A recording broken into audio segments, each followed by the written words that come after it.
அஸ்ஸலாமு அலைக்கும் friends, welcome to my channel.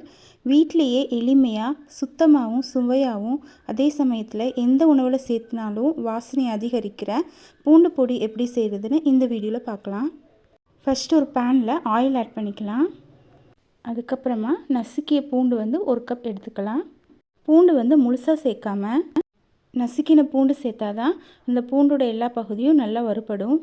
பூண்டு நல்லா வறுபட்டால் தான் ஒரு 15 நாள் அளவுக்கு கெட்டு போகாமல் இருக்கும். அதனால் பூண்டை நல்லா நசுக்கிட்டு தான் நம்ம சேர்க்க போகிறோம். மீடியம் ஃப்ளேமில் வச்சு பொன்னிறமாக வர வரையும் நல்லா வறுக்கலாம். பூண்டு நல்லா வறுபடணும். அதே சமயம் கருக விடாமல் பார்த்துக்கணும். அப்படி கருகிருச்சுன்னா கசப்பு தன்மை வந்துடும்.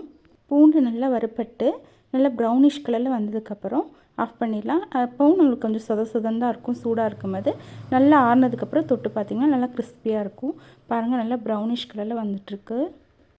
இன்னும் இது ஃபுல்லாக வறுபட்டதுக்கப்புறமா இதை நம்ம ஒரு பிளேட்டில் ட்ரான்ஸ்ஃபர் பண்ணிக்கலாம்.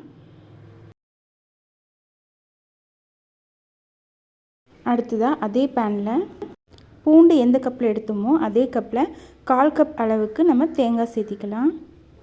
தேங்காய் நீங்கள் துருவிட்டும் சேர்த்திக்கலாம், அல்லது கடைகளில் கிடைக்கக்கூடிய தேங்காயையும் பூண்டை எப்படி நம்ம மீடியம் ஃப்ளேமில் வச்சு வறுத்தோமோ அதே மாதிரி வறுத்துக்கலாம். இதுவும் கருகாமல் பார்த்துக்கணும். நல்ல ஒரு ப்ரௌனிஷ் கலர் கொடுக்குற வரையும் நம்ம வறுக்கலாம்.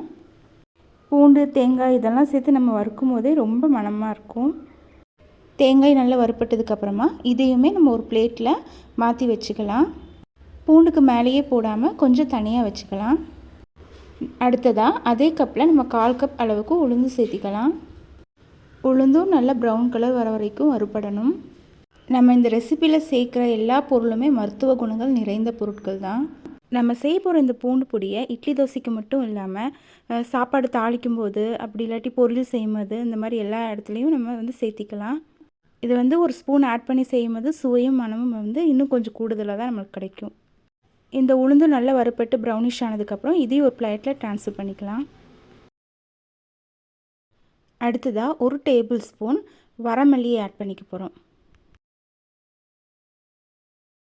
இந்த வரமல்லி லைட்டாக வறுப்பட்டதுக்கப்புறமா ஒரு 7லேருந்து 8 வரமிளகாய் ஆட் பண்ணிக்க போகிறோம். அதுக்கப்புறமா கொஞ்சமாக புளி சேர்த்திக்கலாம். அதுக்கப்புறமா 1 டீஸ்பூன் சீரகம், ஒரு 1/4 டீஸ்பூன் பெருங்காயத்தூள் சேர்த்திக்கலாம்.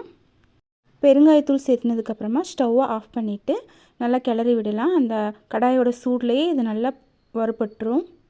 இந்த எல்லா பொருளும் நல்லா ஆறுனதுக்கப்புறமா நம்ம எடுத்து மிக்ஸி ஜாரில் அரைக்கும் போது ஃபஸ்ட்டு உளுந்தும் அதுக்கப்புறம் வரமிளகாய் கூட எந்த பொருள் நம்ம வறுத்தோமோ அதெல்லாம் சேர்த்து கூட 1 ஸ்பூன் உப்பு சேர்த்தி அரைக்கணும். ஏன்னா தேங்காய் சேர்த்து அரைச்சா எண்ணெய் விடுற மாதிரி இருக்கும்.